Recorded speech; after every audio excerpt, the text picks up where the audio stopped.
Per quanto ne sappiamo, noi non è ininfluente per il tipo di attività che abbiamo noi come artigiani, però aspettiamo e vediamo cosa succede.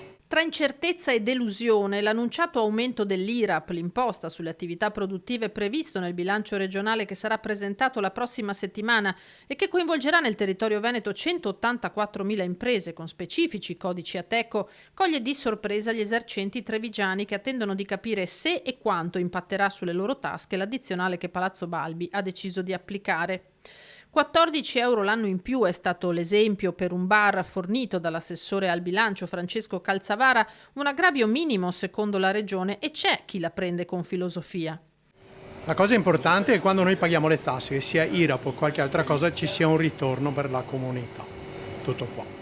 Ma Confcommercio Treviso è in riga con le altre associazioni di categoria che si sono espresse sull'argomento manifestando preoccupazione. Raggiunta al telefono la presidente dell'Unione Provinciale Dania Sartorato è chiara. Sul tema IRAP ci confronteremo senz'altro con i presidenti a livello regionale in Confcommercio e è un tema sicuramente delicato per il quale servirà estrema attenzione per le nostre imprese che stanno già dando molto e non abbiamo bisogno di ulteriori vessazioni.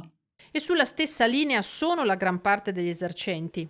È sempre una tassa in più, che siamo sobbarcati da tasse, paghiamo sempre tasse, quindi diciamo che è una cosa in più. Sono un po' deluso perché già siamo oberati di pagamenti, tasse e le spese del mantenimento di un locale sono sempre più alte, sia dalle spese fisse, quindi corrente, affitti e quant'altro, e in più se ci mettiamo anche a gravare sulle aziende con ulteriori tasse maggiorate, non credo sia la linea giusta per andare avanti e supportare il Paese.